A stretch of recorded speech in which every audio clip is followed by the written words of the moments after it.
നിമിയുടെ mock test app ഉപയോഗിച്ചിട്ട് ഞാനിന്ന് രണ്ടാമത്തെ വർഷത്തെ കുട്ടികൾക്ക് എക്സാമിനേഷൻ്റെ ഷെഡ്യൂൾ ചെയ്തിട്ടുണ്ടായിരുന്നു. വളരെ കുറച്ച് ആൾക്കാർ മാത്രമേ അതിൽ പങ്കെടുത്തിട്ടുള്ളൂ. എന്നാലും പങ്കെടുത്തവർക്ക് വേണ്ടിയിട്ട്, അതുപോലെ തന്നെ ഇനി 11 മണി വരെ അതിന് സമയമുണ്ട്, 11:55 വരെ സമയമുണ്ട്. അപ്പോൾ പങ്കെടുക്കാൻ പോകുന്നവർക്ക് വേണ്ടിയിട്ടുമാണ് ഞാൻ ഈ ക്വസ്റ്റ്യൻ പേപ്പർ ഡിസ്കഷനിലോട്ട് പോകുന്നത്. സോ അതിൻ്റെ അകത്ത് ഒരു കാര്യം എന്ന് വെച്ച് കഴിഞ്ഞാൽ, ഈ രണ്ടാമത്തെ വർഷത്തെ ക്വസ്റ്റ്യൻ പേപ്പറുകളിൽ എല്ലാ വർഷവും കാണുന്നൊരു കാര്യം എന്ന് വെച്ച് കഴിഞ്ഞാൽ, ഒരു 2-3 questions out of the syllabus ആയിരിക്കും. അതായത് വളരെ വ്യത്യസ്തമായിട്ടുള്ള ക്വസ്റ്റ്യൻസ് ആയിരിക്കും. നമുക്ക് അറ്റൻഡ് ചെയ്യാൻ പോലും പറ്റാത്തൊരവസ്ഥയിലുള്ള ക്വസ്റ്റ്യൻസ് ഉണ്ടാവും. അത് 2-3 ക്വസ്റ്റ്യൻ്റെ അകത്ത് മാത്രമേ അങ്ങനെ ഉണ്ടാവുള്ളൂ. അതെല്ലാ വർഷവും അത് കാണുന്നതാണ്. അതിൻ്റെ അപ്പുറമൊന്നും ഉണ്ടാകത്തില്ല. ബാക്കി എല്ലാ ക്വസ്റ്റ്യൻസും നമുക്ക് നമ്മുടെ ടെക്സ്റ്റ് ബുക്കിൻ്റെ അകത്തുനിന്നും സിലബസിൻ്റെ അകത്തുനിന്ന് തന്നെ ചോദിക്കും. സോ അങ്ങനെയുള്ള 3 ക്വസ്റ്റ്യൻ മാക്സിമം അതുവരെയുള്ള ക്വസ്റ്റ്യൻസ് അങ്ങനെ ഉണ്ടാവാം. അത് കണ്ടിട്ട് നിങ്ങൾ പേടിക്കേണ്ട. ബാക്കി എല്ലാ ക്വസ്റ്റ്യൻസും നമ്മുടെ സിലബസിൻ്റെ അകത്തും നമ്മൾ പഠിച്ചിട്ടുള്ളതും തന്നെ ആയിരിക്കും. സോ നമ്മൾ ഡയറക്റ്റായിട്ട് ക്വസ്റ്റ്യനിലോട്ട് പോവുകയാണ്. 25 ക്വസ്റ്റ്യൻ ഉണ്ട്. ആദ്യത്തെ ക്വസ്റ്റ്യൻ നോക്കാം. ആദ്യത്തെ ക്വസ്റ്റ്യൻ പറയുന്നത്, what is the formula for the calculation of simple interest? ഇത് നമ്മൾ ഇപ്പോൾ എൻഡ് ചെയ്ത് നിർത്തിയതേ ഉള്ളൂ. ഈ ഇൻട്രസ്റ്റ് എന്ന് പറയുന്ന ചാപ്റ്റർ നമ്മൾ ഇപ്പോഴേ ക്ലാസ് നിർത്തിയതേ ഉള്ളൂ. അതെന്താണെന്ന് വെച്ച് കഴിഞ്ഞാൽ, ആദ്യം നമ്മൾ സിമ്പിൾ ഇൻട്രസ്റ്റും രണ്ടത് കോമ്പൗണ്ട് ഇൻട്രസ്റ്റും കാൽക്കുലേറ്റ് ചെയ്യുന്നത് എങ്ങനെയാണെന്ന് ഒരു 5 ക്ലാസ്സുകളിലൂടെ നമ്മൾ പഠിച്ചിട്ടുണ്ടായിരുന്നു. സോ അതിൻ്റെ അകത്തുനിന്ന് വന്നേക്കുന്ന ക്വസ്റ്റ്യനാണ് ഇവിടെ. ഇങ്ങനെയുള്ള ക്വസ്റ്റ്യൻസ് ചെയ്യുമ്പോഴുള്ളൊരു ഗുണം എന്താണെന്ന് ചോദിച്ചു കഴിഞ്ഞാൽ, ഈ ക്വസ്റ്റ്യൻസ് ചെയ്ത് വരുമ്പോഴും നിങ്ങൾക്ക് ഒരു ഫുൾ റിവിഷനും കൂടെ അതിൻ്റെ ഒപ്പം സാധ്യമാകും. കാരണം ഇതൊക്കെ 6-7 മാസങ്ങൾക്ക് മുമ്പൊക്കെ നമ്മൾ പഠിച്ചതാണ്. ഈ ലോക്ക്ഡൗണിൻ്റെ ഇടയിലൊക്കെ കുറേ ഒന്ന് റിവിഷൻ ചെയ്യാൻ പറ്റില്ല. സോ അതൊക്കെ നമുക്കൊന്ന് കവർ ചെയ്ത് പോകാൻ പറ്റും ഈ ഒരു ക്വസ്റ്റ്യൻസ് ചെയ്ത് കഴിഞ്ഞാൽ. ആ ക്വസ്റ്റ്യൻസ് ചെയ്തതിന് ശേഷം ഞാൻ അതിൻ്റെ എക്സ്പ്ലനേഷൻ തരുന്നതും കൂടെ കണ്ടു കഴിഞ്ഞാൽ നിങ്ങൾക്കത് കവർ ചെയ്ത് പോകാമെന്നുള്ളതാണ്. സോ ഇതിൻ്റെ ഉത്തരം എന്ന് വെച്ച് കഴിഞ്ഞാൽ വളരെ സിമ്പിളാണ്. ഇതിൻ്റെ ഉത്തരം നമ്മൾ PNR ഡിവൈഡഡ് ബൈ 100 ആണ്. PNR ഡിവൈഡഡ് ബൈ 100 ആണ്. അതായത് ഓപ്ഷൻ എ തന്നെയാണ് ഇതിൻ്റെ ആൻസർ. ഓപ്ഷൻ എ തന്നെയാണ് ഇതിൻ്റെ ആൻസർ. ഇവിടെ കാണിച്ചിരിക്കുന്ന I എന്ന് പറഞ്ഞ സിമ്പിൾ ഇൻട്രസ്റ്റ് ആണ്, P എന്ന് പറഞ്ഞ പ്രിൻസിപ്പിളാണ്, N എന്ന് പറഞ്ഞ കാലയളവ്, ഇൻ ഇയേഴ്സ്, വർഷത്തിലാണ് കാലയളവ് പറയേണ്ടത്, ഇത്ര വർഷം എന്ന് പറയണം. R എന്ന് പറഞ്ഞാൽ പലിശ നിരക്കാണ്, റേറ്റ് ഓഫ് ഇൻട്രസ്റ്റ്. N എന്ന് പറഞ്ഞാൽ നമ്പർ ഓഫ് ഇയേഴ്സ് ആണ്, ഡിവൈഡഡ് ബൈ 100. ഇനി അടുത്ത ക്വസ്റ്റ്യൻ നോക്കാം. അടുത്ത ക്വസ്റ്റ്യൻ്റെ അകത്ത്, what denotes as the letter R in the given figure? എപ്പോഴും നമുക്കറിയാം R എന്ന് പറഞ്ഞാൽ നോർമൽ റിയാക്ഷനെയാണ് സൂചിപ്പിക്കുന്നത്. ഫ്രിക്ഷൻ എന്ന് പറയുന്ന ചാപ്റ്ററുമായിട്ട് ബന്ധപ്പെട്ട് വരുന്നത്. ഇപ്പോൾ ഈ ഓപ്ഷൻസ് നോക്കിക്കഴിഞ്ഞാൽ ഫോഴ്സ് ഉണ്ട്, ഫോഴ്സ് അല്ല. റെസിസ്റ്റൻസ് എന്ന് പറഞ്ഞാൽ ഫ്രിക്ഷൻ എന്ന് പറയുന്ന ചാപ്റ്ററുമായിട്ടൊരു ബന്ധമില്ല. ലോഡ് എന്ന് പറഞ്ഞാലും ഫോഴ്സ് എന്ന് പറഞ്ഞാൽ ഏതാണ്ട് ഒരേ കാര്യം തന്നെയാണ്. പിന്നെ വരുന്നത് നോർമൽ റിയാക്ഷൻ. നമ്മുടെ ഫ്രിക്ഷൻ എന്ന് പറയുന്ന ചാപ്റ്ററിൽ നിന്നാണ് ഈ ക്വസ്റ്റ്യൻ ചോദിച്ചിട്ടുള്ളത്. ഈ R എന്ന് പറഞ്ഞാൽ എപ്പോഴും നോർമൽ റിയാക്ഷൻ ആയിരിക്കും. R എന്ന് പറഞ്ഞാൽ എപ്പോഴും എന്തായിരിക്കും? നോർമൽ റിയാക്ഷൻ ആയിരിക്കും. ഇതിൽ F എന്ന് പറയുന്നത് ഫോഴ്സ് ആയിരിക്കും. F എന്ന് പറഞ്ഞാൽ ഫോഴ്സ് ആയിരിക്കും. അതും കൂടെ ഒന്ന് ഓർത്ത് വെച്ചേക്കാം. F എന്ന് പറഞ്ഞാൽ ഫോഴ്സ് ആയിരിക്കും. സോ ഇനി അടുത്ത്, what is the formula for perimeter of a sector? Sector എന്ന് പറഞ്ഞു കഴിഞ്ഞാൽ നമുക്കറിയാം, ഒരു 2 റേഡിയസുകൾക്കിടയിലുള്ള ഒരു സർക്കിളിൻ്റെ ഭാഗത്തിനാണെന്ന് പറയുക സെക്ടർ എന്ന് പറയുക. മുഴുവൻ സർക്കിളല്ല, ഒരു സർക്കിൾ വരച്ചിട്ട്, ഇതാണ് ഒരു സർക്കിൾ എന്ന് വിചാരിക്കുക, ഇതാണ് ആ സർക്കിളിൻ്റെ സെൻറ്റർ എന്ന് വിചാരിക്കുക. ഈ സർക്കിളിൻ്റെ സെൻറ്ററിലാണ് ഇതിൻ്റെ ഇത് സർക്കംഫറൻസിലോട്ട് വരയ്ക്കുന്ന എല്ലാ ലൈൻസിനെയും ഈ സർക്കിളിൻ്റെ എന്തെന്ന് പറയുക? നമ്മൾ റേഡിയസ് എന്ന് പറയുക. ഇങ്ങനെ 2 റേഡിയസ് ഈ സർക്കിളിൻ്റെ അകത്ത് വരച്ചു കഴിഞ്ഞാൽ അതിൻ്റെ ഇടയ്ക്കുള്ള ഈ ഏരിയ, ആ ഏരിയ മാത്രം നിങ്ങൾ കട്ട് ചെയ്തെടുത്ത് കഴിഞ്ഞാൽ ആ ഏരിയയാണ് സെക്ടർ എന്ന് പറയുന്നത്. അതാണ് ഇവിടെ ഈ ഫിഗറിൽ കാണിച്ചിരിക്കുന്നത്. സോ ഇവിടെ ഈ ക്വസ്റ്റ്യൻ്റെ ഒരു കുഴപ്പം എന്താണെന്ന് ചോദിച്ചു കഴിഞ്ഞാൽ, ഇവിടെ നിങ്ങൾ ഇത് വായിച്ച് നോക്കിക്കഴിഞ്ഞാൽ ഓപ്ഷൻ എ എന്ന് പറഞ്ഞു കഴിഞ്ഞാൽ 2L+R, അതുപോലെ തന്നെ ഓപ്ഷൻ ബി എന്ന് പറഞ്ഞാൽ L+2R. ഇതിൽ L എന്താണെന്ന് പറഞ്ഞിട്ടില്ല. അതാദ്യം നമ്മൾ ഇതിൻ്റെ അകത്ത് മാർക്ക് ചെയ്യേണ്ടതുണ്ട്. ഈ L എന്ന് പറഞ്ഞു കഴിഞ്ഞാൽ ഈ BDC എന്ന് പറയുന്ന ഈ ആർക്ക് ഉണ്ടോ, ഈ ആർക്ക്, ഈ BDC എന്ന് പറയുന്ന ഈ ആർക്കിൻ്റെ നീളം, അതിനെയാണ് ലെങ്ത് എന്ന് പറയുന്നത്, L. PDC എന്ന് പറയുന്ന ആർക്കിൻ്റെ ഈ ലെങ്ത്തിനെയാണ് എന്ത് പറയുന്നത്, L എന്ന് പറയുന്നത്. അത് അറിയേണ്ടതാണ്. സോ ഇത് നമ്മൾ അറിഞ്ഞു വച്ചിരിക്കേണ്ട ഒരു കാര്യമാണ്. ഓക്കെ, തരണമെന്നില്ല ക്വസ്റ്റ്യനിൽ, തരേണ്ടതാണ്. പക്ഷേ നിർബന്ധമില്ല, ക്വസ്റ്റ്യൻ ഉണ്ടാക്കുന്ന ആൾക്ക് അതിങ്ങനെ പറയണമെന്ന് നിർബന്ധമില്ല. സോ പെരിമീറ്റർ എന്ന് പറഞ്ഞു കഴിഞ്ഞാൽ വേറെ ഒന്നുമില്ല, ഇതിൻ്റെ ബോർഡറിൻ്റെ നീളം, അതിനാണ് പെരിമീറ്റർ എന്ന് പറയുന്നത്. ഇതിൻ്റെ ബോർഡറിൻ്റെ നീളത്തിനാണ് എന്ത് പറയുന്നത്, പെരിമീറ്റർ എന്ന് പറയുന്നത്. സോ ഇവിടെ ഞാനിതിനൊന്ന് ജസ്റ്റ് ഒന്ന് വരച്ചു കഴിഞ്ഞാൽ ഞാൻ ഇട സൈഡിലോട്ട് മാറ്റി വരയ്ക്കാം. സോ ഇങ്ങനെയാണ് ഇരിക്കുക.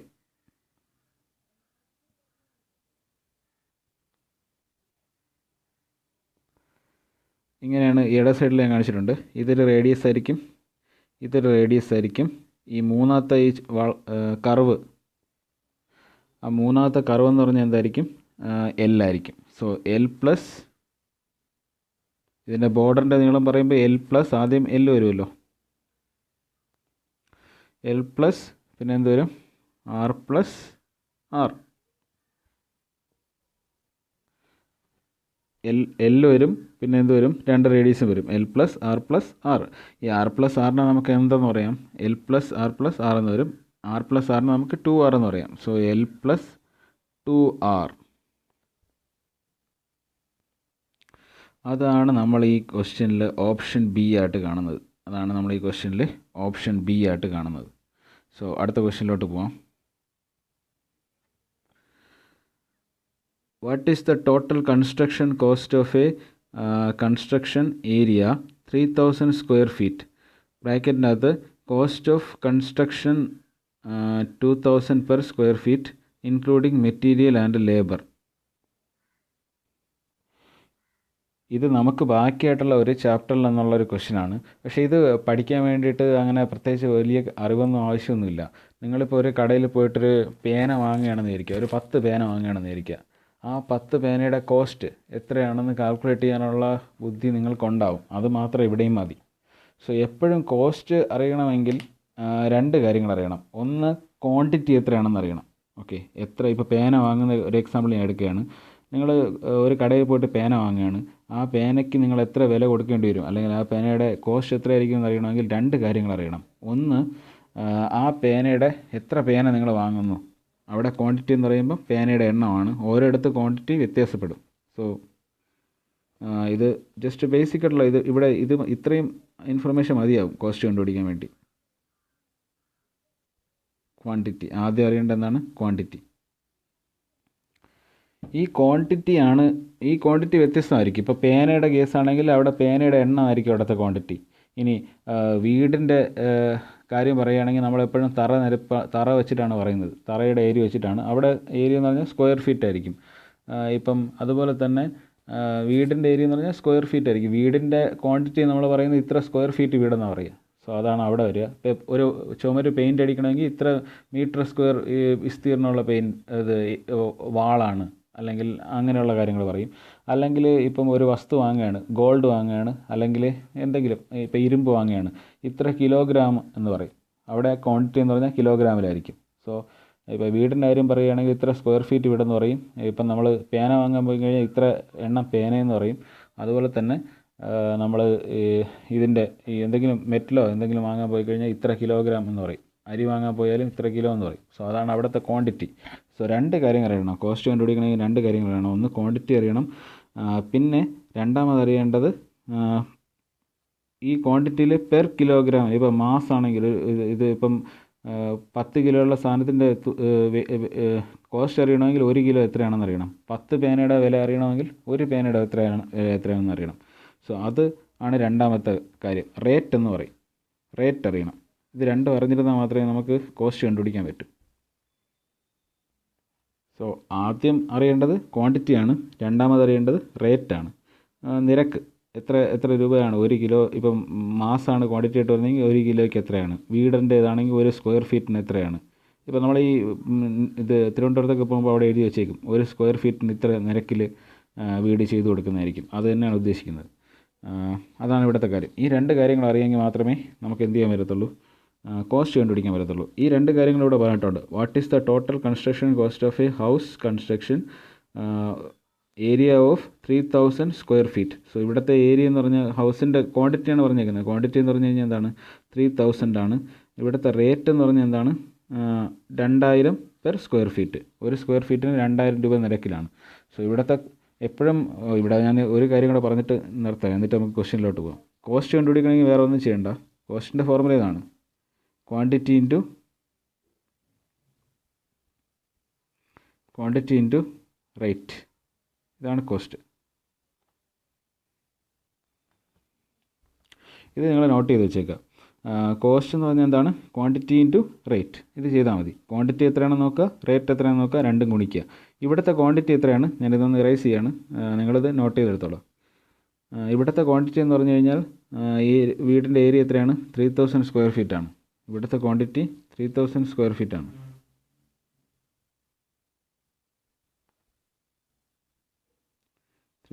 സ്ക്വയർ ഫീറ്റാണ്.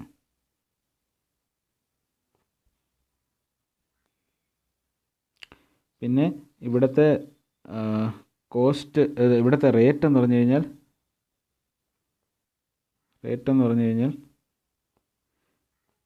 2000 ആണ്. 2000 രൂപയാണ് ഒരു സ്ക്വയർ ഫീറ്റിൻ്റെ ജോലിക്ക്, പെർ സ്ക്വയർ ഫീറ്റ്.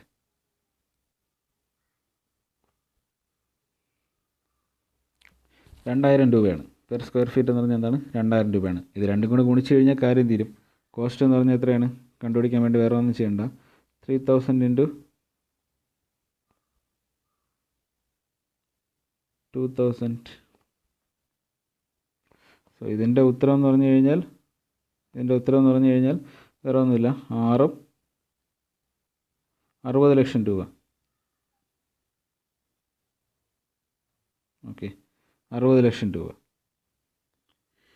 ഈ ഉത്തരമാണ്, ഈ 60 ലക്ഷം രൂപ എന്ന് പറയുന്ന ഈ ഉത്തരമാണ് നിങ്ങളുടെ ഓപ്ഷൻ ബിയിൽ കിടക്കുന്നത്. ഓപ്ഷൻ ബിയിലുള്ളത്. ഇനി അടുത്ത ക്വസ്റ്റ്യൻ എന്താ വെച്ച് കഴിഞ്ഞാൽ ഇതും കോസ്റ്റിങ്ങുമായിട്ട് ബന്ധപ്പെട്ട് വരുന്നതാണ്. What is a handbook? Option A model book of various works, അല്ല. Option B type of reference work or other collection of instruction. ഇപ്പോൾ ഈ കോസ്റ്റിംഗ് കാൽക്കുലേറ്റ് ചെയ്യുന്ന ആൾ ഉപയോഗിക്കുന്ന റെഫറൻസ് ബുക്കിനെയാണ് നമ്മൾ എന്ത് പറയുന്നത്? അയാളുടെ ഹാൻഡ് ബുക്ക് എന്ന് പറയുന്നത്. അതിൻ്റെ അകത്തായിരിക്കും ഈ റേറ്റും ബാക്കി കാര്യങ്ങളൊക്കെ രേഖപ്പെടുത്തി വെച്ചേക്കുക. അയാൾക്ക് ആവശ്യമായിട്ടുള്ള റെഫറൻസ്, ഈ കോസ്റ്റിംഗ് കണ്ടുപിടിക്കാൻ ആവശ്യമായിട്ടുള്ള റെഫറൻസുമായിട്ട് ബന്ധപ്പെട്ട കാര്യങ്ങളെല്ലാം, അതിനാവശ്യമായിട്ടുള്ള വിവരങ്ങളെല്ലാം ഈ ബുക്കിൻ്റെ അകത്ത് അയാൾ എന്ത് ചെയ്തേക്കും? രേഖപ്പെടുത്തി വെച്ചേക്കും. സോ അത്തരത്തിൽ ഈ കോസ്റ്റ് കാൽക്കുലേറ്റ് ചെയ്യുന്ന ആൾ ഉപയോഗിക്കുന്ന ഒരു ചെറിയ ബുക്ക്, നോട്ട് ബുക്ക് ആയിരിക്കും. ആ ബുക്കിൻ്റെ അകത്ത് അയാൾ ഈ കോസ്റ്റിങ്ങുമായിട്ട് ബന്ധപ്പെട്ട വിവരങ്ങളെല്ലാം രേഖപ്പെടുത്തി വെച്ചിട്ടുള്ള ബുക്ക്, അയാൾക്ക് റെഡി റെഫറൻസിന് വേണ്ടിയിട്ട്, പെട്ടെന്ന് നോക്കാൻ വേണ്ടിയിട്ട് അയാൾ ഉപയോഗിക്കുന്ന ബുക്കിനാണെന്ന് പറയുന്നത് ഹാൻഡ് ബുക്ക് എന്ന് പറയുന്നത്. അതുകൊണ്ടാണ് type of reference work or other collection of instruction, അതിനെയാണ് നമ്മൾ ഹാൻഡ് ബുക്ക് എന്ന് പറയുക. ആ ബുക്കിൻ്റെ അകത്ത് അയാൾക്ക് ആവശ്യമായിട്ടുള്ള എല്ലാ വിവരങ്ങളും റെഡി ആയിട്ട് അയാൾ നോട്ട് ചെയ്ത് വെച്ചിട്ടുണ്ടാവും. സോ അടുത്ത ക്വസ്റ്റ്യൻ എന്ന് വെച്ച് കഴിഞ്ഞാൽ which processes produce equilibrium conditions. ഇവിടെ നമ്മൾ 4 ഹീറ്റ് ട്രീറ്റ്മെൻറ്റ് പ്രോസസ്സുകൾ മെയിനായിട്ട് പഠിച്ചിട്ടുണ്ട്. 1 അനിലിംഗ്, 2 നോർമലൈസിങ്, 3 ഹാർഡനിങ്, 4 ടെമ്പറിങ്. ഇതിൽ ആദ്യത്തെ 2 ഇക്വിലിബ്രിയം കണ്ടീഷൻസാണ് പ്രൊഡ്യൂസ് ചെയ്യുന്നത്. ആദ്യത്തെ 2 എന്ന് പറയുമ്പോൾ അത് ഏതൊക്കെയാണ്? അനിലിങ്ങും നോർമലൈസിങ്, അതായത് ഓപ്ഷൻ സി.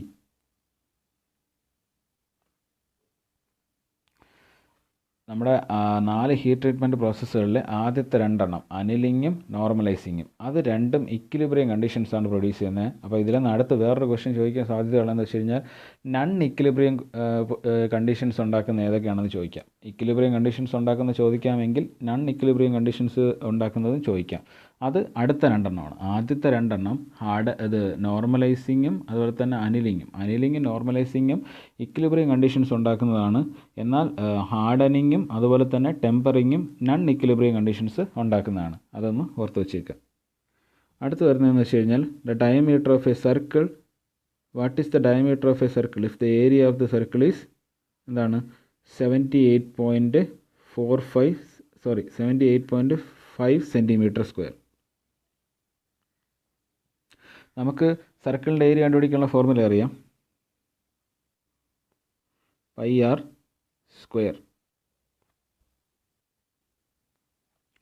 സർക്കിളുമായിട്ട് ബന്ധപ്പെട്ട 2 ഫോർമുലകളേ ഉള്ളൂ. ഏതൊക്കെയാണെന്ന് ചോദിച്ചു കഴിഞ്ഞാൽ πr² 2πr. ഇതുകൊണ്ടാണ് ഞാൻ പറഞ്ഞത് ഇത് ദയവ് ചെയ്ത് ഇതെല്ലാവരും ഒന്ന് വ്യക്തമായിട്ട് ഈ ക്ലാസ്സുകൾ കണ്ടിന്യൂ ചെയ്ത് കാണുക. എന്തുകൊണ്ടെന്ന് വെച്ച് കഴിഞ്ഞാൽ നമുക്കിതെല്ലാം റിവൈസ് ചെയ്ത് പോകും. ആവശ്യമുള്ള കാര്യങ്ങൾ ഇങ്ങനെ നമുക്ക് ഈ ക്വസ്റ്റ്യൻസ് ചെയ്യുമ്പോൾ റിവൈസ് ചെയ്ത് കിട്ടിക്കൊണ്ടിരിക്കും.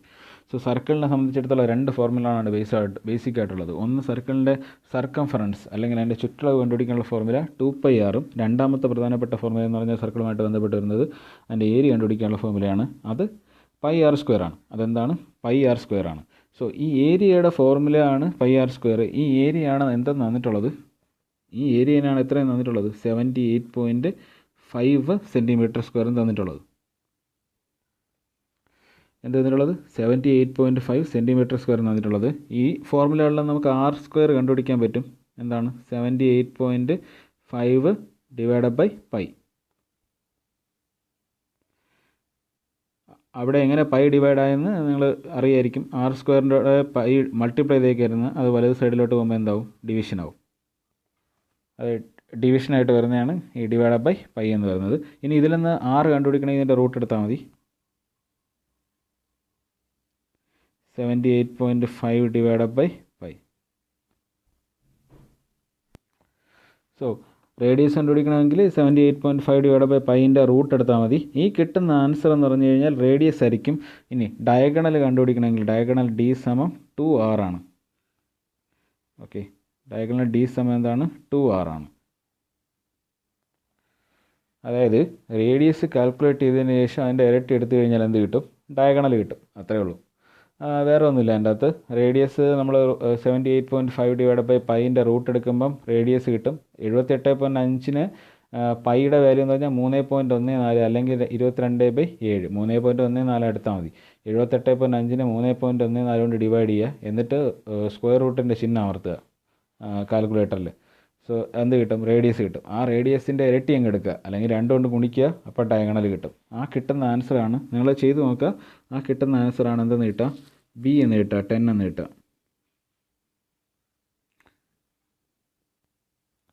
ആ കിട്ടുന്ന ആൻസറാണ് 10 എന്ന് കിട്ടുക.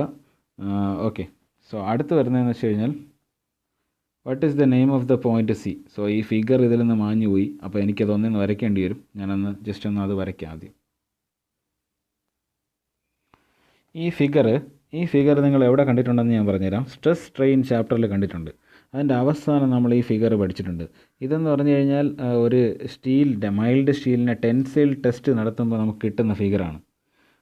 ആ സമയത്ത് അതിൻ്റെ സ്ട്രെസ്സും സ്ട്രെയിനും തമ്മിലുള്ള സ്ട്രെസ്സ് ഇവിടെ വരും, y ആക്സിസിൽ സ്ട്രെയിൻ ഇവിടെ വരും.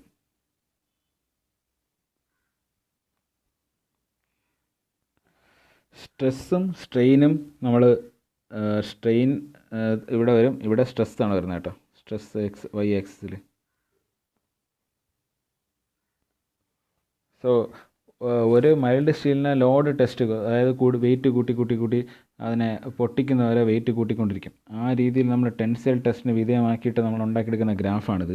ഈ ഗ്രാഫിൻ്റെ കുറേ പോയിന്റുകൾ നമ്മൾ പഠിച്ചിട്ടുണ്ട്. ഇപ്പോൾ പ്രധാനമായിട്ട് വരുന്ന പോയിന്റുകളെന്ന് വെച്ച് കഴിഞ്ഞാൽ ആദ്യത്തെ പോയിന്റ് എ ആണ്. എ എന്ന് പറയുന്ന പോയിൻ്റാണ് ഞാൻ ഇവിടെ മാർക്ക് ചെയ്തിട്ടുണ്ട്.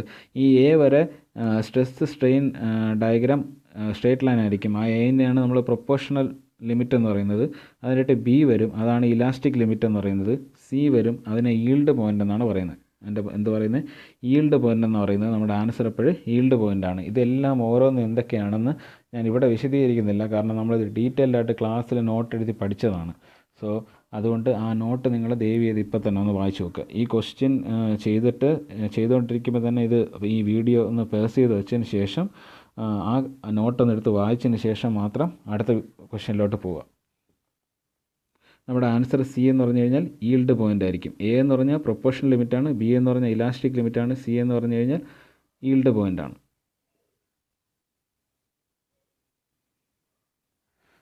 ആൾജിബ്ര നമ്മൾ ആദ്യത്തെ വർഷം പഠിച്ചതാണ്, രണ്ടാമത്തെ വർഷം ഞാൻ പറഞ്ഞു തന്നെയാണ്. സോ അതിൻ്റെ അകത്തെന്ന് വെച്ച് കഴിഞ്ഞാൽ ഒരുപാട് ഫോർമുല ഉണ്ട്. a+b² എന്താണെന്നുണ്ട്, a−b² എന്നാണ്. അത് ആ ഡയറക്റ്റ് ഫോർമുലയാണ് ഇവിടെ ചോദിച്ചിരിക്കുന്നത്. അത് ഏതാണെന്ന് ചോദിച്ചു കഴിഞ്ഞാൽ a−b² ആണ്. a−b² എന്ന് പറഞ്ഞാൽ എന്താണ്? a² -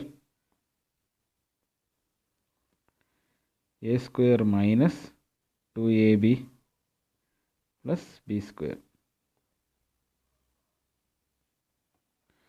A square minus 2ab plus B square.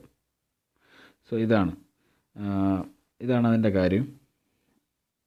അടുത്ത് എന്താണ് വരുന്നതെന്ന് ചോദിച്ചു കഴിഞ്ഞാൽ ഇത് ഏത് ഓപ്ഷനാണ്? ഓപ്ഷൻ എ ആണ്. ഇത് ഓപ്ഷൻ എ ആണ്. സോ ഇനി നമുക്ക് അടുത്ത ക്വസ്റ്റ്യനിലോട്ട് പോവാം.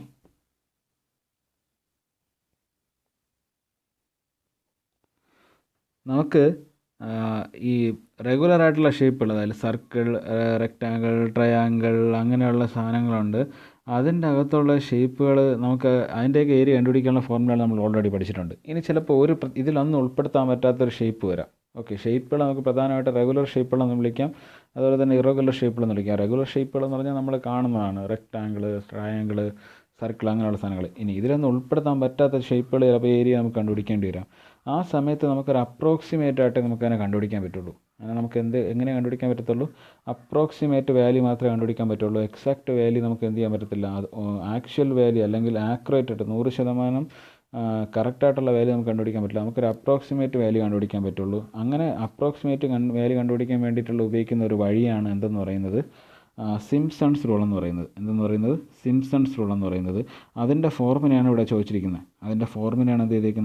ചോദിച്ചിരിക്കുന്നത് ഈ സിംപ്സൺസ് റൂൾ എടുക്കുമ്പോൾ നമുക്ക് രണ്ട് കാര്യങ്ങളുണ്ട്. ഒന്നെന്ന് പറഞ്ഞാൽ ഓർഡിനേറ്റ്സ്. ആ ഓർഡിനേറ്റ്സ് ആണ് ഈ ഒരു ഫിഗർ എടുത്തിട്ട്, ഒരു ഇറഗുലർ ആയിട്ടുള്ള ഒരു ഫിഗർ എടുത്തിട്ട് അതിന് നമ്മൾ കുറേ സെക്ഷൻസ് ആയിട്ട് തിരിക്കും.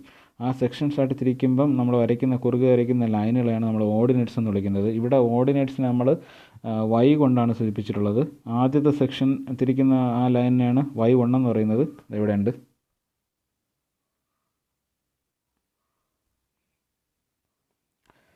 ഇവിടെ നമ്മൾ ആ ഒരു വലിയ ഇറഗുലർ ആയിട്ടുള്ള ഏരിയ നമ്മൾ മുറിച്ച് ചെറുതാക്കുകയാണ്, അത്ര മാത്രമേ ഉള്ളൂ. ആ മുറിക്കുന്ന ഓരോ മുറിവിനെയും നമ്മൾ ഓരോ ഓർഡിനേറ്റ് ആയിട്ട് എടുക്കും. ഓർഡിനേറ്റ് വാക്ക് ഇതാണ്, ഓർഡിനേറ്റ്. ORDNATE, ordinate. സോ ഓരോന്നിനെയും നമ്മൾ ഓരോ ഓർഡിനേറ്റ് ആയിട്ട് എടുക്കും. അതിൽ ആദ്യത്തെ ഓർഡിനേറ്റ് y1 ആണ്, രണ്ടാമത്തെ y2 ആണ്, y3 ആണ്, y4 ആണ്, ഏറ്റവും അവസാനത്തത് y7 ആണ്. 7 കഷ്ണങ്ങളായിട്ടാണ് മുറിച്ചത്. y7 ആണ്. സോ ഇതിൻ്റെ അകത്ത് ഇനി വേറെ കാര്യം എന്ന് വെച്ച് കഴിഞ്ഞാൽ സിംപ്സൺസ് റൂൾ എന്താണ് പറയണതെന്ന് വെച്ച് കഴിഞ്ഞാൽ ഇതിൽ ആദ്യത്തെ ഫോർമുലയാണ് സിംപ്സൺസ് റൂളിൻ്റെ ഫോർമുല. അത് ആദ്യമേ ഞാൻ പറഞ്ഞുതരാം. ഇനി ഞാനത് എക്സ്പ്ലെയിൻ ചെയ്യാം എന്താണെന്ന്. സിംപ്സൺസ് റൂളിൻ്റെ ഫോർമുല എന്ന് പറഞ്ഞാൽ ആദ്യത്തെ ഫോർമുലയാണ്. അത് പറയുന്നതെന്ന് പറഞ്ഞാൽ h/3 into y1 plus y7. ആദ്യത്തെ ഓർഡിനേറ്റാണ് y1, അവസാനത്തെ ഓർഡിനേറ്റാണ് y7. സോ ആദ്യത്തെ ഓർഡിനേറ്റ് പ്ലസ് ഏറ്റവും അവസാനത്തെ ordinate y7 plus 4 into y2 plus y4 plus y6. ആ നമ്പറുകളുടെ പ്രത്യേകത എന്താണെന്ന് ചോദിച്ചു കഴിഞ്ഞാൽ അതെല്ലാം ഈവൻ നമ്പറാണ്. 2, 4, 6 എല്ലാം ഈവൻ നമ്പറാണ്. Plus 2 into y3 plus y5. ഈ y3 y5ൻ്റെ പ്രത്യേകത എന്ന് വെച്ച് കഴിഞ്ഞാൽ അതെല്ലാം എന്താണ്? ഓഡ് നമ്പറാണ്. സോ ഇവിടെ നമ്മൾ ഈ ഓർഡിനേറ്റ്സ് എന്ന് പറഞ്ഞു കഴിഞ്ഞാൽ എന്താണെന്ന് ഞാൻ പറഞ്ഞു. ഞാൻ പിന്നെയും പറയുകയാണ്, റെഗുലർ ഷേപ്പുകൾക്ക് ഫോർമുല കണ്ടുപിടിക്കും. ഇപ്പോൾ സർക്കിളിൻ്റെ ഫോർമുല കണ്ടുപിടിക്കും πr², അങ്ങനെ ഫോർമുലയുണ്ട്. എന്നാൽ ഇറഗുലർ ഷേപ്പുകളുടെ ഏരിയ കണ്ടുപിടിക്കാൻ നമ്മുടെ കയ്യിൽ പ്രത്യേകിച്ച് ഫോർമുല ഇല്ല. അതുകൊണ്ട് നമ്മൾ ഉപയോഗിക്കുന്ന ഒരു അപ്രോക്സിമേറ്റ് ആണ്. അതായത് 100% കറക്റ്റായിട്ടുള്ള ഇതല്ല, എന്നാലും കറക്റ്റായിട്ടുള്ള ആൻസറിൻ്റെ കൂടെ വളരെ ചേർന്ന് നിൽക്കുന്ന ആൻസർ നമുക്കിവിടെ കിട്ടും. സോ അതിനുവേണ്ടി ഉപയോഗിക്കുന്ന ഒരു റൂളാണ് സിംപ്സൺസ് റൂൾ. ഈ സിംപ്സൺസ് റൂൾസിൻ്റെ അകത്താണെങ്കിൽ നമ്മൾ ഈ ഇറഗുലർ ഷേപ്പ് എടുത്തിട്ട് അതിനെ കുറേ സെക്ഷൻസ് ആയിട്ട് തിരിക്കും. ആ സെക്ഷൻസ് ആയിട്ട് തിരിക്കാൻ ഉപയോഗിക്കുന്ന ഓരോ ലൈൻസിനെയാണ് നമ്മൾ ഓർഡിനേറ്റ്സ് എന്ന് പറയുന്നത്. ഇവിടെ നമ്മൾ ഈ ഫിഗറിനെ, ഇതൊരു ഇറഗുലർ ഷേപ്പാണ്, ഇതിനെ നമ്മൾ 7 ഓർഡിനേറ്റ്സ് ഉപയോഗിച്ച് തിരിച്ചു. 7 ഓർഡിനേറ്റ്സ് ഉപയോഗിച്ച് ഇതിനെ എന്ത് ചെയ്തു? ഈ ഫിഗറിനെ ഡിവൈഡ് ചെയ്തു. അതിൽ ആദ്യത്തെ ഓർഡിനേറ്റ് y1 ആണ്, അവസാനത്തെ ഓർഡിനേറ്റ് y7 ആണ്. നമ്മുടെ ഈ രണ്ട് ഓർഡിനേറ്റുകൾ തമ്മിലുള്ള ഗ്യാപ്പിനെയാണ് h എന്ന് പറയുന്നത്. ഇതിൽ ഇപ്പോൾ ഏത് രണ്ട് ഓർഡിനേറ്റ് എടുത്താലും y2 ഉം y3 എടുത്താലും y4 ഉം y5 എടുത്താലും ഏതൊക്കെ എടുത്തു കഴിഞ്ഞാൽ രണ്ട് ഓർഡിനേറ്റിനിടയ്ക്കുള്ള ഗ്യാപ്പിനെയാണ് നമ്മൾ എന്ത് പറയുന്നത്? h എന്ന് പറയുന്നത്. സോ ആ h/3 ഇൻറ്റു ആദ്യത്തെ ഓർഡിനേറ്റ് പ്ലസ് അവസാനത്തെ ഓർഡിനേറ്റ്. ഇനിയിപ്പം 8 ഓർഡിനേറ്റ് എടുത്ത ഫിഗർ ആണെങ്കിൽ ഇവിടെ y1 പ്ലസ് y8 എന്ന് വരുമായിരുന്നു. 9 ഓർഡിനേറ്റ് എടുത്ത ഫിഗർ ആണെങ്കിൽ ആദ്യത്തത് y1 ആയിരിക്കും, അവസാനത്തെ 9 ആയിരിക്കും. സോ അത് ക്വസ്റ്റ്യൻ അനുസരിച്ച് മാറും. ഇവിടെ 7 ഉള്ളൂ, അതുകൊണ്ടാണ് y1 പ്ലസ് y7. ആദ്യത്തെ ഓർഡിനേറ്റ് പ്ലസ് അവസാനത്തെ ഓർഡിനേറ്റ് പ്ലസ് 4 ഇൻറ്റു ഈ ഓർഡിനേറ്റിൽ ഈവൻ നമ്പർ ആയിട്ടുള്ളതുണ്ട്, അതായത് 2, 4, 6 അങ്ങനെ വരുന്നത്. അതിനെല്ലാം കൂട്ടിയിട്ട് 4 കൊണ്ട് ഗുണിക്കുക. പ്ലസ് ഇതിൽ ഇനി ഓഡ് നമ്പറായിട്ട് വരുന്നതുണ്ട് 3, 5, 7 അങ്ങനെ വരുന്നത്. അതിനെ നമ്മൾ എന്തെടുക്കും? 2 കൊണ്ട് ഗുണിക്കും. സോ ഈ ഒരു കാര്യം ഇതാണ് ഇതിൻ്റെ ഫോർമുലയുടെ പ്രത്യേകത. h/3, അതായത് ഈ രണ്ട് ഓർഡിനേറ്റ് തമ്മിലുള്ള അകലം. ഇപ്പോൾ y1 ഉം y2 തമ്മിലുള്ള അകലം, y2 ഉം y3 ഇതെല്ലാം എല്ലാത്തിനും തുല്യമായിരിക്കും. ഈ അകലം തുല്യമായിരിക്കും. അതിനാണ് നമ്മൾ h എന്ന് പറയുന്നത്. ആ h/3 ഇൻറ്റു ആദ്യത്തെ ഓർഡിനേറ്റ് ഏതാണോ അതേ പ്ലസ് അവസാനത്തെ ഓർഡിനേറ്റ്. പിന്നെ വരുന്നത് അതിൻ്റെ ഇടയ്ക്കുള്ള കാര്യങ്ങളാണ്. ആദ്യത്തെ y1 ഉം y7 ഉം പോയി കഴിഞ്ഞാൽ പിന്നെ ബാക്കി വരുന്നത് y2, y3, y4, y5, y6 ആണ് വരുന്നത്. അതിൽ ഈവൻ നമ്പർ ആയിട്ടുള്ള 2, 4, 6 അതിനെല്ലാം കൂട്ടിയിട്ട് 4 കൊണ്ട് ഗുണിക്കും. പ്ലസ് അടുത്ത് ഓഡ് നമ്പറായിട്ട് വരുന്ന 3, 5 അതിനെല്ലാം കൂട്ടിയിട്ട് 2 കൊണ്ട് ഗുണിക്കും. ഇതാണ് സിംപ്സൺസ് റൂളിൻ്റെ ഫോർമുല. സോ അടുത്ത question, how the profit or gain is expressed. So ഇതിൽ ആദ്യത്തെ രൂപയുടെ ചിഹ്നമാണ് കിടക്കുന്നത്, റുപ്പീസ് ആയിട്ടാണോ പ്രോഫിറ്റ് പറയുന്നത്? അടുത്ത ഡോളറിൻ്റെ ചിഹ്നമാണ് കിടക്കുന്നത്, ഡോളറായിട്ടാണോ പറയുന്നത്? അടുത്ത പെർസെൻറ്റേജ് ആണ്, അങ്ങനെയാണോ പറയുന്നത്? സ്റ്റാർ എന്താണ് ഉദ്ദേശിക്കണമെന്ന് എനിക്ക് മനസ്സിലായിട്ടില്ല. ഓക്കെ, എന്നാൽ ഇതിൻ്റെ കറക്റ്റ് ആൻസർ നമുക്കറിയാം. എപ്പോഴും പ്രോഫിറ്റ് ആയിരുന്നാലും ലോസ് ആയിരുന്നാലും ഡിസ്കൗണ്ട് ആയിരുന്നാലും നമ്മളെപ്പോഴും അത് പറയുന്നത് പെർസെൻറ്റേജിലായിരിക്കും. എപ്പോഴും നമ്മൾ പെർസെൻറ്റേജിലായിരിക്കും പറയാം. ഇതിൽ നമ്മൾ പ്രോഫിറ്റ് ആയിരുന്നാലും എന്താണ് ലോസ് ആയിരുന്നാലും ഡിസ്കൗണ്ട് ആയിരുന്നാലും എന്തായിരുന്നാലും നമ്മൾ അതിനെ എന്തിലായിരിക്കും പറയുക? പെർസെൻറ്റേജിലായിരിക്കും പറയുക. ഈ അടുത്ത ക്വസ്റ്റ്യൻ 16ാമത്തെ ക്വസ്റ്റ്യൻ ആൻസർ നമുക്ക് കണ്ടെത്താൻ പറ്റില്ല. അതെന്തുകൊണ്ടാണെന്ന് ചോദിച്ചു കഴിഞ്ഞാൽ അതിൽ മുഴുവൻ വാല്യൂസ് തന്നിട്ടില്ല. ഈ ഫിഗർ തന്നിട്ടുണ്ട്, ഇതിൻ്റെ സെൻറ്റർ ഓഫ് ഗ്രാവിറ്റി കാൽക്കുലേറ്റ് ചെയ്യാനാണ് പറയുന്നത്. പക്ഷേ ഇതിൻ്റെ അകത്ത് നമുക്ക് ഈ രണ്ട് ഇതൊരു കോമ്പോസിറ്റ് ഏരിയ ആണ്. റെക്റ്റാങ്കിളും ട്രയാങ്കിളും ചേർന്ന് വരുന്ന, ചതുരവും ട്രയാങ്കിളും ചേർന്ന് വരുന്ന, അതായത് ത്രികോണവും ചേർന്ന് വരുന്ന ഒരു കോമ്പോസിറ്റ് ഫിഗറാണ്. ഇതിൽ ചതുരത്തിൻ്റെ ഡയമെൻഷൻ മാത്രമേ തന്നിട്ടുള്ളൂ. ഈ നമ്മുടെ ഇതിൻ്റെ ഡയമെൻഷൻ തന്നിട്ടില്ല. ഏതിൻ്റെയാണ്? നമ്മുടെ ഈ ട്രയാങ്കിളിൻ്റെ. അതുകൊണ്ട് തന്നെ ഇതിൻ്റെ ബാക്കി പ്രൊസീഡിങ്സ് ഒന്നും നമുക്ക് ചെയ്യാൻ പറ്റില്ല. സത്യം പറഞ്ഞാൽ ഈ ക്വസ്റ്റ്യൻ 16ാമത്തെ ക്വസ്റ്റ്യൻ ചെയ്യാൻ ആവശ്യമായിട്ടുള്ള സഫീഷ്യൻ്റ് ആയിട്ടുള്ള വാല്യൂസ് ഈ ക്വസ്റ്റ്യനിലില്ല. അതുകൊണ്ട് നമുക്കത് ഇഗ്നോർ ചെയ്യേണ്ടി വരും. ഈ ക്വസ്റ്റ്യൻ നമുക്ക് കംപ്ലീറ്റ് ചെയ്യാൻ പറ്റാത്തൊരവസ്ഥ വരും. സോ അടുത്ത ക്വസ്റ്റ്യൻ.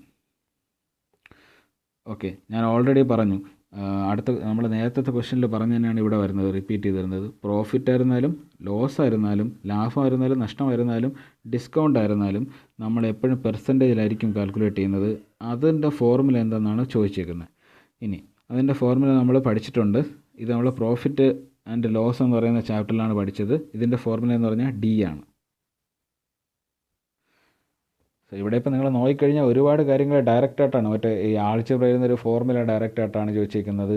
അതുപോലെ തന്നെ ഇൻട്രസ്റ്റിൻ്റെ ഫോർമുല ഡയറക്റ്റായിട്ടാണ് ചോദിച്ചിരിക്കുന്നത്. അതുപോലെ തന്നെ ഇപ്പോൾ ഇതിൻ്റെ എന്താണ് പ്രോഫിറ്റിൻ്റെത് ഡയറക്റ്റായിട്ടാണ് ചോദിച്ചിട്ടുള്ളത്.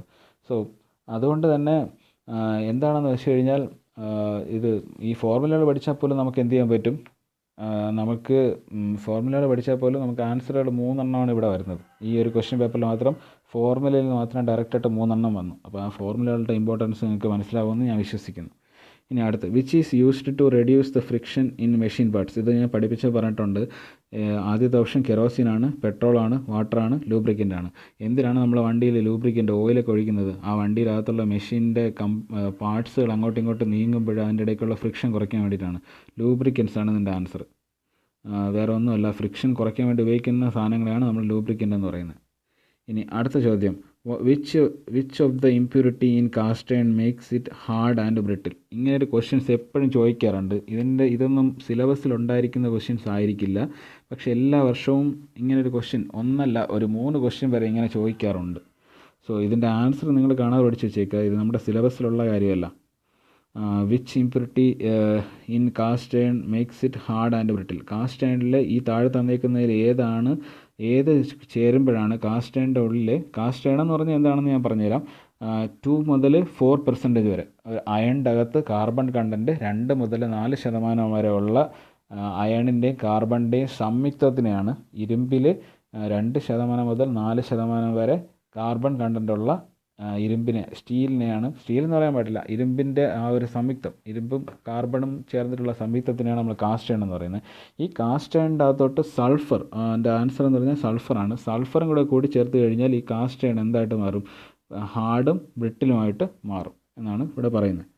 സോ അടുത്ത ക്വസ്റ്റ്യൻ എന്ന് വെച്ച് കഴിഞ്ഞാൽ, what is the force required to move 20 kilogram object with a coefficient of friction of 0.24.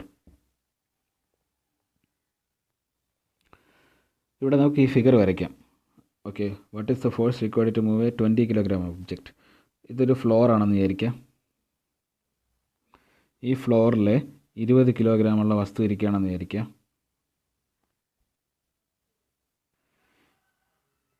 ഈ 20 കിലോഗ്രാമുള്ള വസ്തുവിൻ്റെ വെയിറ്റ് നേരെ ഫ്ലോറിൻ്റെ പുറത്തോട്ട്, ഫ്ലോർ എന്ന് പറഞ്ഞാൽ തറ, അതിലോട്ട് ആക്ട് ചെയ്യും. ഈ 20 കിലോഗ്രാമുള്ള ഈ വെയിറ്റുള്ള വസ്തുവിന് നിങ്ങൾ ഈ ഫ്ലോറിൽ എടുത്ത് വയ്ക്കുമ്പോൾ ഫ്ലോറിൻ്റെ പുറത്തോട്ടായിരിക്കും 20 കിലോഗ്രാം വെയിറ്റും ആക്ട് ചെയ്യുന്നത്. സോ സ്വാഭാവികമായിട്ടും ഫ്ലോർ തിരിച്ച് ന്യൂട്ടൻ്റെ തേർഡ് ലോ വെച്ച് ഈക്വൽ ആൻഡ് ഓപ്പോസിറ്റ് റിയാക്ഷൻ വെച്ചിട്ട് ഫ്ലോർ തിരിച്ച് ഈ വെയിറ്റ് ഇതിൻ്റെ പുറത്ത് ചുമ്മാ ഇരിക്കുന്ന ഫ്ലോറിൻ്റെ പുറത്ത് വെയിറ്റ് അപ്ലൈ ചെയ്യുമ്പോൾ ഫ്ലോർ തിരിച്ച് പ്രതികരിക്കും, റിയാക്ഷൻ കൊടുക്കും. ആ റിയാക്ഷനാണ് നോർമൽ റിയാക്ഷൻ എന്ന് നമ്മൾ പറയുക ആർ. നേരത്തെ ഇതിൻ്റെ സിമ്പിൾ ചോദിച്ചിട്ടുണ്ടായിരുന്നു, ആർ. ഇനി ഈ വസ്തുവിനെ വലിച്ചു നീക്കാൻ വേണ്ടി നമ്മൾ അപ്ലൈ ചെയ്യുന്ന ഫോഴ്സിനെയാണ് പി എന്ന് പറയുന്നത്. അപ്ലൈ ചെയ്യുന്ന ഫോഴ്സിനാണ് നമ്മൾ എന്ത് പറയുന്നത്? പി എന്ന് പറയുന്നത്. ഈ ഫോഴ്സാണ് ചോദിക്കുന്നത്. പി കണ്ടുപിടിക്കാൻ വേണ്ടി നമുക്ക് അറിയാം, ഫോർമുലയുണ്ട്.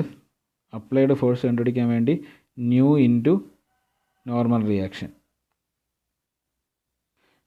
ഇവിടുത്തെ ന്യൂ എന്താണെന്ന് നിങ്ങൾക്കറിയാം. ന്യൂ എന്ന് പറഞ്ഞു കഴിഞ്ഞാൽ കോഎഫിഷ്യൻ്റ് ഓഫ് ഫ്രിക്ഷൻ ആണ്. അതിനെന്തില്ല, യൂണിറ്റ് ഇല്ല, ഒരു നമ്പർ മാത്രമേ ഉണ്ടാവുള്ളൂ. ഈ കോഎഫിഷ്യൻ്റ് ഓഫ് ഫ്രിക്ഷൻ ആണ് 0.24 എന്ന് പറഞ്ഞിട്ടുള്ളത്. സോ സ്വാഭാവികമായിട്ട് 0.24 ഇൻറ്റു 20. ഇവിടെ ഞാൻ ഫോഴ്സിൻ്റെ യൂണിറ്റ് ഒന്നും മാറ്റിയിട്ടില്ല, ന്യൂട്ടണിലോട്ടൊന്നും ആക്കി മാറ്റിയിട്ടില്ല. അതിൻ്റെ കാരണം എന്ന് പറഞ്ഞാൽ ഓപ്ഷനിലും ഫോഴ്സ് എന്തിൽ തന്നെ കിടക്കുന്നത്, കിലോഗ്രാമിൽ തന്നെ കിടക്കുന്നത്. അതുകൊണ്ടാണ് അത് ചെയ്യാത്തത്. ഇതിൻ്റെ ആൻസർ നിങ്ങൾ 4.8 എന്ന് കിട്ടും. ഇതിൻ്റെ ആൻസർ 4.8 എന്ന് കിട്ടും.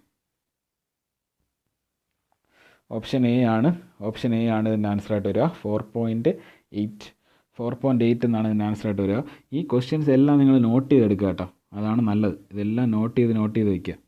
ഓക്കെ, മോക്ക് ടെസ്റ്റ് എന്ന് പറഞ്ഞിട്ട് ബുക്കിൻ്റെ പുറകിൽ നിന്ന് എഴുതി തുടങ്ങിയാൽ മതി. മോക്ക് ടെസ്റ്റ് എന്ന് പറഞ്ഞിട്ട് ബുക്കിൻ്റെ പുറകിൽ എഴുതി തുടങ്ങിയാൽ മതി. 4.8. സോ അടുത്ത ചോദ്യത്തിൻ്റെ ഫിഗർ ഒന്ന് ജസ്റ്റ് വലുതാക്കി വരച്ചാലേ പറ്റത്തുള്ളൂ. ഞാനൊന്ന് നോക്കട്ടെ അത് വലുതാക്കാൻ പറ്റുമെന്ന്. ഓക്കെ, ഞാൻ ആ ക്വസ്റ്റിനെ വലുതാക്കിയിട്ടുണ്ട്. ചോദിക്കുന്നത് what is the area of the surface.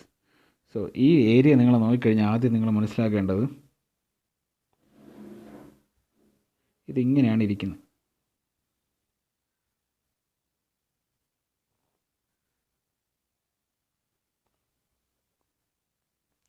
ഇതിങ്ങനെയാണ് ഇരിക്കുന്നത്.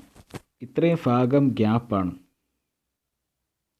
ഈ ഭാഗം കണ്ടോ, ഈ ഭാഗം ഇത്രയും ഗ്യാപ്പാണ്.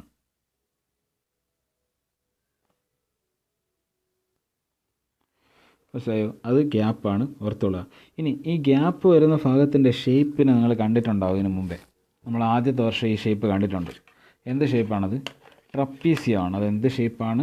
ട്രപ്പീസിയം. ആ ഷേപ്പ് ട്രപ്പീസിയമാണ്. ഷേപ്പിൻ്റെ പേര് ട്രപ്പീസിയമാണ്. ഓക്കെ, അതിൻ്റെ പേര് ട്രപ്പീസിയമാണ്. ട്രപ്പീസിയത്തിൻ്റെ ഫോർമുല, ഏരിയ കണ്ടുപിടിക്കാനുള്ള ഫോർമുല ഞങ്ങൾക്കറിയാം. എന്താണ്? ½ into A plus B into H. ഇത് നമ്മൾ ആദ്യത്തെ വർഷം പഠിച്ചതാണ്. ട്രപ്പീസിയത്തിൻ്റെ ഫോർമുല എന്ന് പറഞ്ഞു കഴിഞ്ഞാൽ ½ into A plus B into എന്താണ്? എച്ച് ആണ്. ½ into A plus B into H ആണ്. ഇതിൽ എയും ബി എന്ന് പറഞ്ഞാൽ പാരലായിട്ടുള്ള നീളങ്ങളാണ്. അതായത് ഈ ട്രപ്പീസിയം നോക്കുമ്പോൾ ഇതാണ് ഒരു പാരലൽ സൈഡ് എന്ന് പറഞ്ഞത്. ഇത് ഞാൻ 2 ഡാഷ് ഇട്ട് കാണിക്കുന്നുണ്ട്. ആദ്യത്തെ മേളിലത്തതാണ് പാരലൽ. ആദ്യത്തേത് മേളിലത്തെ സൈഡാണ്, രണ്ടാമത്തേത് താഴത്തെ സൈഡാണ്. ഈ 2 സൈഡുകളെയാണ് നമ്മൾ ഇവിടെ പാരലൽ സൈഡ്സ് എന്ന് പറയുന്നത്. ഡാഷ് ഇട്ട് ഞാനിവിടെ കാണിച്ചിട്ടുണ്ട്. സോ അത് രണ്ടും കൂട്ടിയിട്ട് അതിൻ്റെ ഹാഫ് എടുത്തതിന് ശേഷം ഈ പാരലൽ സൈഡ്സിൻ്റെ ഇടയ്ക്കുള്ള ഡിസ്റ്റൻസ് ഉണ്ട്, അല്ലെങ്കിൽ അതിൻ്റെ ഗ്യാപ്പ് ഉണ്ട്, അതുമായിട്ട് ഗുണിച്ച് കഴിഞ്ഞാൽ നമുക്ക് അതിൻ്റെ ഏരിയ കിട്ടും. സോ നമ്മൾ ഈ ഇടത്തെ ഫിഗറിലോട്ട് നോക്കിക്കഴിഞ്ഞാൽ പാരലൽ സൈഡ്സ് ഏതൊക്കെയാണെന്ന് നോക്കുക.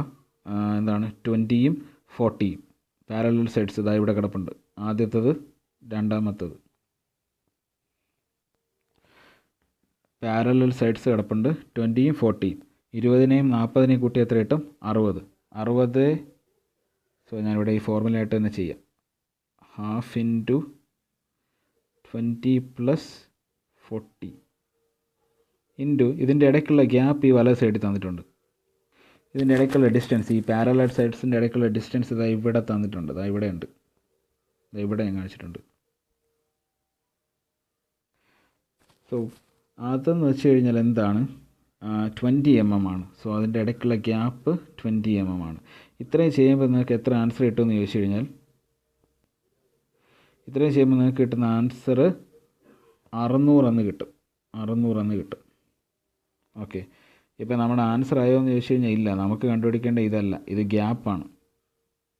ഈ ട്രപ്പീസിയത്തിൻ്റെ ഷേപ്പിലുള്ള ഗ്യാപ്പിൻ്റെ ഏരിയയാണ് നമ്മൾ എന്ത് കണ്ടുപിടിച്ചത്, 600 മില്ലിമീറ്റർ സ്ക്വയർ എന്ന് എന്ത് ചെയ്തത്, കണ്ടുപിടിച്ചത്. ഇനി ഈ ട്രപ്പീസിയം ഇല്ലായിരുന്നെങ്കിൽ ഇത് എങ്ങനെ ഇരിക്കുമായിരുന്നെന്നറിയോ? ട്രപ്പീസിയം ഇല്ലായിരുന്നെങ്കിൽ, ഈ ഗ്യാപ്പ് ഇല്ലായിരുന്നെങ്കിൽ ഇതൊരു റെക്റ്റാങ്കുലർ ഷേപ്പിലായിരിക്കും ഇരിക്കുമായിരുന്നത്. നേരത്തെ ഞാൻ ട്രപ്പീസിയത്തിൻ്റെ ഏരിയ അല്ലെങ്കിൽ ആ ഗ്യാപ്പിൻ്റെ ഏരിയ 600 എന്ന് കണ്ടുപിടിച്ചത് ഓർമ്മിച്ച് വെച്ചേക്കാം, അത് മായ്ച്ച് കളയേണ്ടി വന്നേക്കാണ്. ട്രപ്പീസിയം ഇല്ലായിരുന്നെങ്കിൽ ഇതിൻ്റെ നീളം എത്ര ആയിരിക്കുമായിരുന്നു, 80 mm.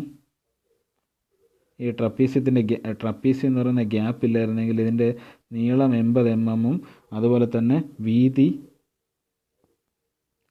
നീളം 80 mm, വീതി എത്രയാണ്, 40 mm ഉള്ള റെക്റ്റാങ്കിളുമായിട്ട് മാറുമായിരുന്നു ഈ ഷേപ്പ്. ഈ ട്രപ്പീസിയം ഉള്ളതാണ് ഇവിടെ പ്രശ്നം. ഈ ഇതിൻ്റെ അകത്ത് ട്രപ്പീസിയത്തിൻ്റെ ഷേപ്പിലുള്ള ഒരു ഗ്യാപ്പ് അല്ലെങ്കിൽ ഒരു ഹോൾ ഇട്ട് വെച്ചിട്ടുണ്ട്, അതാണ് ഇവിടുത്തെ പ്രശ്നം. അത്രയും സ്ഥലത്ത് മെറ്റീരിയൽ ഇല്ല, അതാണ് ഇവിടുത്തെ പ്രശ്നം. സോ അതില്ലായിരുന്നെങ്കിൽ, ആ പ്രശ്നം ഇല്ലായിരുന്നെങ്കിൽ ഇതിൻ്റെ ഏരിയ എന്ത് വരുമായിരുന്നു, 80 mm ഇൻറ്റു 40 mm, 80 mm വീതിയും 80 mm നീളവും 40 mm വീതിയുള്ള ഒരു റെക്റ്റാങ്കിളായിട്ട് മാറുമായിരുന്നു. ഈ റെക്റ്റാങ്കിളുടെ ഏരിയ കണ്ടുപിടിക്കുക എന്ന് കഴിഞ്ഞാൽ നീളവും ഗുണം വീതിയാണ്, 8 × 4 32.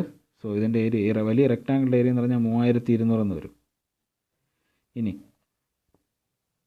ഈ 3200 വീതിയുള്ള ഏരിയയുള്ള 80 × 40 ചെയ്തപ്പോഴാണ് കിട്ടിയത് കേട്ടോ. റെക്റ്റാങ്കിളിൻ്റെ ഏരിയ കണ്ടുപിടിക്കാൻ നീളം ഗുണം വീതി ചെയ്താൽ മതി. 80 × 40 ചെയ്തപ്പോഴാണ് അത് കിട്ടിയത്. 3200 കിട്ടിയത് ആ ഏരിയ. ആ ഏരിയയിലാണ് നമ്മൾ എത്ര ഹോൾ ഇടുന്നത്, ഈ ഒരു ഹോൾ വരുന്നത് എന്തിൻ്റെ ഷേപ്പിലുള്ള, ട്രപ്പീസിയത്തിൻ്റെ ഷേപ്പിലുള്ള. ഹോൾ ഇടുക എന്നൊക്കെ പറഞ്ഞു കഴിഞ്ഞാൽ അതിൻ്റെ അർത്ഥം എന്ന് പറഞ്ഞാൽ അത്ര ഏരിയ മാറ്റിക്കളയുക, സബ്ട്രാക്റ്റ് ചെയ്യുക, റിമൂവ് ചെയ്യുക എന്നൊക്കെയാണ് അർത്ഥം. 3200 നിന്ന് ട്രപ്പീസിയത്തിൻ്റെ ഏരിയ നമ്മൾ കണ്ടുപിടിച്ചായിരുന്നു നേരത്തെ 600. അത് ചെയ്യുമ്പോഴാണ് നമുക്ക് എന്ത് വരുന്നത്, 3200 - 600 ചെയ്ത് കഴിഞ്ഞാൽ എന്ത് കിട്ടും, 2600 എന്ന് ആൻസർ കിട്ടും. അതാണ് ഓപ്ഷൻ ഡി, അതാണ് കറക്റ്റ് ആൻസർ. സോ ഇവിടെ ആദ്യം നമ്മൾ ഇതിൻ്റെ അകത്തുള്ള ഈ ഗ്യാപ്പ് അല്ലെങ്കിൽ ഹോൾ ഉണ്ടല്ലോ, ട്രപ്പീസിയത്തിൻ്റെ ഷേപ്പിലുള്ള ഹോള് ഇല്ലാതെ ഇതിനെ സങ്കല്പിച്ച് കഴിഞ്ഞാൽ ഒരു റെക്റ്റാങ്കിൾ ആയിരിക്കും. ആ റെക്റ്റാങ്കിളിൻ്റെ ഏരിയ എന്ന് പറഞ്ഞാൽ 80 നീളവും 40 വീതിയുണ്ട്. 80 × 40 എന്ന് പറഞ്ഞു കഴിഞ്ഞാൽ 3200 വരും. ഇനി ഹോൾ എന്ത് ഷേപ്പിലാണുള്ളത്, ട്രപ്പീസിയത്തിൻ്റെ ഷേപ്പിലാണുള്ളത്. ആ ട്രപ്പീസിയത്തിൻ്റെ ഏരിയ കാൽക്കുലേറ്റ് ചെയ്ത് നേരത്തെ ഫോർമുല ഉപയോഗിച്ചിട്ട് 600 കിട്ടിയത്. 3200 നിന്ന് ആ ഹോളിൻ്റെ ഏരിയ അത്രയും കുറയ്ക്കുക, ട്രപ്പീസിയത്തിൻ്റെ ഏരിയ കുറയ്ക്കുക, 600 കുറയ്ക്കുക, എന്ത് കിട്ടും, 2600 എന്ന് കിട്ടും. ആൻസറായി. ഇത്രയേ ഉള്ളൂ. അടുത്ത ചോദ്യം എന്ന് വെച്ച് കഴിഞ്ഞാൽ അവസാനത്തെ ചോദ്യങ്ങളാണ്. What is the selling price if the cost price is ₹72.82 with a profit of ₹208 208. So ഇത് നിങ്ങൾ കാണുന്ന പോലെയാണ്. ഭയങ്കര എളുപ്പമാണ് ഈ സാധനം. ഈ ക്വസ്റ്റ്യൻ എന്ന് പറഞ്ഞാൽ ഭയങ്കര എളുപ്പമാണ്. എന്ന് വെച്ച് കഴിഞ്ഞാൽ വേറെ ഒന്നുമില്ല. ഇതിൻ്റെ അകത്ത് സെല്ലിംഗ് പ്രൈസ്, ഈ ഫോർമുല മാത്രം പഠിച്ചിരുന്നാൽ മതി. വിൽക്കുന്ന വില എന്ന് പറഞ്ഞാൽ എന്തായിരിക്കും,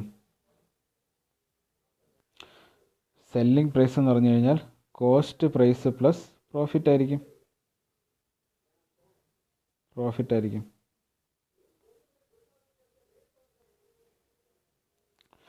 അതായത് ഇപ്പോൾ ഒരു കടക്കാരൻ ഒരു ടെലിവിഷൻ വിൽക്കുന്ന ആളാണെന്ന് വിചാരിക്കുക, TV വിൽക്കുന്ന ആളാണെന്ന് വിചാരിക്കുക. അയാളുടെ കടയിലോട്ട് സാധനം വാങ്ങിച്ചു വയ്ക്കുന്ന വില ഉണ്ടല്ലോ, അതിനാണ് കോസ്റ്റ് പ്രൈസ് എന്ന് പറയുന്നത്. ഇനി ഇയാൾ ഈ സാധനം വാങ്ങിച്ചു വെച്ചിട്ട് അയാൾക്കൊരു ലാഭം വേണമല്ലോ, ആ ലാഭം കൂടെ കൂട്ടിച്ചേർത്തിട്ടല്ലേ വരുന്ന കസ്റ്റമേഴ്സിന് വിൽക്കുകയുള്ളൂ. അതിനെയാണ് പ്രോഫിറ്റ് എന്ന് പറയുന്നത്. ആ ലാഭത്തിനാണ് പ്രോഫിറ്റ് എന്ന് പറയുന്നത്. സോ ഇവിടെ ആൻസർ എന്ന് പറഞ്ഞാൽ സിമ്പിളാണ്. 7282 എന്തുകൊണ്ട് കൂട്ടിയാൽ മതി, 7282 പ്ലസ് എന്ത് ചെയ്താൽ മതി, 208 ചെയ്താൽ മതി. 7282 പ്ലസ് 7282 പ്ലസ് എത്ര ചെയ്താൽ മതി, 208 ചെയ്താൽ മതി. 7490 എന്ന ആൻസർ കിട്ടും. ഓപ്ഷൻ ഡി, 7490 എന്ന ആൻസർ കിട്ടും. വളരെ സിമ്പിളാണിത്. ഇത് ഈ ഫോർമുല ഞാൻ വളരെ ക്ലിയർ ആയിട്ട് നമ്മൾ ബുക്കിൽ പഠിച്ചിട്ടുണ്ട്. ഈ ക്വസ്റ്റ്യൻ ചെയ്തതിന് ശേഷം ഇത് പ്രോഫിറ്റിൻ്റെ ആ ഒരു ഫോർമുലയുടെ കൂടെ ഒന്ന് വായിച്ച് നോക്കുക, നിങ്ങൾക്കിത് ക്ലിയർ ആവും. സോ അതും കൂടെ ഒന്ന് നോക്കുക. ഇതുകൊണ്ടാണ് ഞാൻ പറഞ്ഞത് നിങ്ങൾക്ക് നന്നായിട്ട് റിവൈസ് ആവും ഈ ക്വസ്റ്റ്യൻസ് നിങ്ങൾ വർക്കൗട്ട് ചെയ്ത് കഴിഞ്ഞാൽ. സോ അടുത്ത ക്വസ്റ്റ്യൻ നോക്കാം. Which force is directly proportional to the normal reaction between the contact surface? ഇതെന്ന് വെച്ച് കഴിഞ്ഞാൽ നമ്മൾ ക്ലിയർ ആയിട്ട് പഠിച്ചതാണ്. കോഎഫിഷ്യൻ്റ് ഓഫ് ഫ്രിക്ഷൻ പഠിച്ചപ്പോൾ നമ്മൾ ലാസ് ഓഫ് ഫ്രിക്ഷൻ പഠിച്ചിട്ടുണ്ട്. ഫ്രിക്ഷൻ ചാപ്റ്ററിൻ്റെ അകത്ത് നമ്മൾ ലോസ് ഓഫ് ഫ്രിക്ഷൻ പഠിച്ചിട്ടുണ്ട്. അതിൻ്റെ അകത്തൊരു പ്രധാന കാര്യം എന്ന് പറഞ്ഞു കഴിഞ്ഞാൽ ഫ്രിക്ഷണൽ ഫോഴ്സ് എന്തിന് ഡയറക്ട്ലി പ്രൊപ്പോർഷണൽ ആയിരിക്കും? നോർമൽ റിയാക്ഷന് പ്രൊപ്പോർഷണൽ ആയിരിക്കും. ഫ്രിക്ഷണൽ ഫോഴ്സ് നോർമൽ റിയാക്ഷന് പ്രൊപ്പോർഷണൽ ആയിരിക്കും എന്നാണ് ആ ലോ തന്നെ പറയുന്നത്. ഇതിൽ നിന്നാണ് നമ്മൾ F = എന്തെന്ന് എഴുതുന്നത്? μr എന്ന് എഴുതുന്നത്, കോഎഫിഷ്യൻ്റ് ഓഫ് ഫ്രിക്ഷൻ വരുന്നത്. ഈ ഒരു ഫോർമുലയിൽ നിന്നാണ് നമുക്ക് എന്ത് വരുന്നത്? F = എന്തെന്ന് വരുന്നത്? µr അല്ലെങ്കിൽ കോഎഫിഷ്യൻ്റ് ഓഫ് ഫ്രിക്ഷൻ എന്ന് എന്ത് ചെയ്യുന്നത്? കോൺസെപ്റ്റ് തന്നെ വരുന്നത് ഈ ഒരു ഫോർമുലയിൽ നിന്നാണ്. സോ ഫ്രിക്ഷണൽ ഫോഴ്സ് എന്തിന് ഡയറക്ട്ലി പ്രൊപ്പോർഷണൽ ആയിരിക്കും? നോർമൽ റിയാക്ഷൻ പ്രൊപ്പോർഷണൽ ആയിരിക്കും. ഇവിടെ നേരെ തിരിച്ചാണ് ക്വസ്റ്റ്യൻ ചോദിക്കുന്നത്. Which force is directly proportional to normal reaction? Frictional force normal reaction proportional ആണെങ്കിൽ നോർമൽ റിയാക്ഷൻ ഫ്രിക്ഷണൽ ഫോഴ്സിന് പ്രൊപ്പോർഷണൽ ആയിരിക്കും. അതാണ് ഇവിടുത്തെ ആൻസർ. സോ ഇവിടുത്തെ ആൻസർ ഫ്രിക്ഷണൽ ഫോഴ്സ് ആണ്, ഓപ്ഷൻ സി. അടുത്ത ക്വസ്റ്റ്യൻ എന്ന് വെച്ച് കഴിഞ്ഞാൽ what is the safe stress if the ultimate stress of a material is 35 kg/mm² ആണ് ആൻഡ് ഫാക്ടർ ഓഫ് സേഫ്റ്റി. ഇത് ഞാൻ സ്ട്രെസ് സ്ട്രെയിൻ ചാപ്റ്ററിൽ പഠിച്ചിട്ടുണ്ട്. ഒറ്റ ഫോർമുലയേ ഉള്ളൂ. Factor of safety FS = ultimate stress divided by safe stress അല്ലെങ്കിൽ ഡിസൈൻ സ്ട്രെസ് എന്ന് ഞാൻ അവിടെ പറഞ്ഞു തന്നിട്ടുണ്ട്. 2 വാക്കും പറഞ്ഞു തന്നിട്ടുണ്ട്.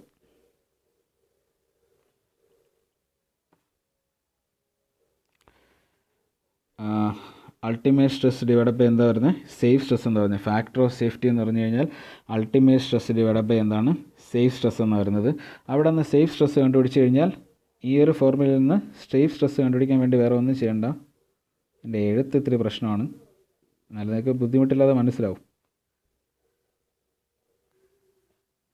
ഇപ്പം ഞാൻ പറഞ്ഞ ഫോർമുലയിൽ നിന്ന് സേഫ് സ്ട്രെസ് കണ്ടുപിടിച്ച് കഴിഞ്ഞാൽ അൾട്ടിമേറ്റ് സ്ട്രെസ് ബൈ എന്തെന്ന് വരും? ഫാക്ടർ ഓഫ് സേഫ്റ്റി എന്ന് വരും. അൾട്ടിമേറ്റ് സ്ട്രെസ് ബൈ എന്തെന്ന് വരും? ഫാക്ടർ ഓഫ് സേഫ്റ്റി എന്ന് പറയും. നമ്മുടെ ക്വസ്റ്റ്യനിൽ പറഞ്ഞിരിക്കുന്നത് ultimate stress 35 factor of safety 5 എന്നാണ് പറഞ്ഞിരിക്കുന്നത്. സോ അൾട്ടിമേറ്റ് സ്ട്രെസ് എത്രയാണ്? 35 ആണ്. അതുപോലെ തന്നെ ഫാക്ടർ ഓഫ് സേഫ്റ്റി എത്രയാണ്? 5 ആണ്. സോ 35/5 എന്ന് പറഞ്ഞു കഴിഞ്ഞാൽ 7. അതാണ് നമ്മുടെ ആൻസർ. 35 ഡിവൈഡഡ് ബൈ 5 ആണ് 7 ആണ്. 7 ആണ് എൻ്റെ ആൻസറായിട്ട് വരിക. 7 ആണ് എൻ്റെ ആൻസറായിട്ട് വരിക. സോ എൻ്റെ answer, correct answer option D തന്നെയാണ്. ഓപ്ഷൻ ഡി തന്നെയാണ്, 7 തന്നെയാണ് വരുന്നത്. സോ അവസാനത്തെ ക്വസ്റ്റ്യൻ എന്ന് പറഞ്ഞാൽ what is the area of a circle whose diameter is 50 cm? ഡയമീറ്ററിന് ഡയറക്റ്റ് ഫോർമുല ഉണ്ട്. നമുക്ക് ഞാൻ ജസ്റ്റ് 2 ഫോർമുല പറഞ്ഞുതരാം. ഇനി ചിലപ്പം വേറെ ഇത് ചോദിച്ചാലോ. റേഡിയസിൻ്റെ ടേമിൽ പറയുകയാണെങ്കിൽ πr² ആണ് ഫോർമുല. ഇതാണ് ഏറ്റവും പോപ്പുലർ ആയിട്ടുള്ള ഫോർമുല. ഇനി ഡയമീറ്റർ, ചിലപ്പോൾ ഇനി ഏരിയ എന്ന് പറഞ്ഞിട്ട് ഡയമീറ്ററിൻ്റെ പേരിലാണെങ്കിൽ π/4d² എന്ന് എഴുതേണ്ടി വരും. ഡയമീറ്ററിൻ്റെ പേരിൽ ഡയറക്റ്റായിട്ട് ഫോർമുലയാണെങ്കിൽ π/4d² എന്ന് പറയേണ്ടി വരും. ഈ 2 ഫോർമുല ഉണ്ടെങ്കിലും ഞാൻ പറയുന്നത് എപ്പോഴും നിങ്ങൾ ഡയമീറ്റർ തന്നു കഴിഞ്ഞാൽ എന്നെ റേഡിയസിലോട്ട് ആക്കുക. ഡയമീറ്ററിൻ്റെ പകുതിയായിരിക്കും റേഡിയസ്. സോ ഇവിടെ റേഡിയസ് എന്ന് പറഞ്ഞാൽ എത്ര വരും? 50/2 എത്ര? 25 cm എന്ന് വരും. ഇതിൻ്റെ അടുത്ത് ആദ്യത്തെ ഫോർമുലയെല്ലാം കൊടുത്താൽ മതി. ഇതിനടുത്ത് എന്ത് ചെയ്താൽ πr², π ഇൻറ്റു റേഡിയസ് 25 × 25 കാൽക്കുലേറ്ററിൽ ചെയ്ത് കഴിഞ്ഞാൽ പൈയുടെ വില എന്ന് പറഞ്ഞാൽ 3.14 ആണ് കേട്ടോ. അത് പഠിച്ച് ചെയ്യുക. അത് ഒരിക്കലും ഒരിടത്തും തരത്തില്ല. പൈൻ്റെ വില 3.14 എന്ന് എടുക്കാം, അല്ലെങ്കിൽ 22/7 എന്ന് എടുക്കാം. പൈയുടെ വില ഒന്നുകിൽ നിങ്ങൾക്ക് 3.14 എടുക്കാം, അല്ലെങ്കിൽ 22/7 എന്ന് എടുക്കാം. സോ 25 ക്വസ്റ്റ്യൻ ഞാൻ എക്സ്പ്ലെയിൻ ചെയ്തിട്ടുണ്ട്. ഇതിൽ ഒരു ക്വസ്റ്റ്യൻ എററാണ്, അത് നമുക്കൊന്നും ചെയ്യാൻ പറ്റില്ല. അത് ആവശ്യമായിട്ടുള്ള വാല്യൂസ് ആ ക്വസ്റ്റ്യനിലില്ല. ബാക്കി 24 ക്വസ്റ്റ്യൻ ആൻസർ ഞാൻ പറഞ്ഞു തന്നിട്ടുണ്ട്. സോ ഇതിലെന്തെങ്കിലും സംശയമുള്ളവർക്ക് വീണ്ടും നമ്മുടെ ഈ ഗ്രൂപ്പിലിട്ട് കഴിഞ്ഞാൽ ഞാനത് പരിഹരിച്ചു തരുന്നതാണ്.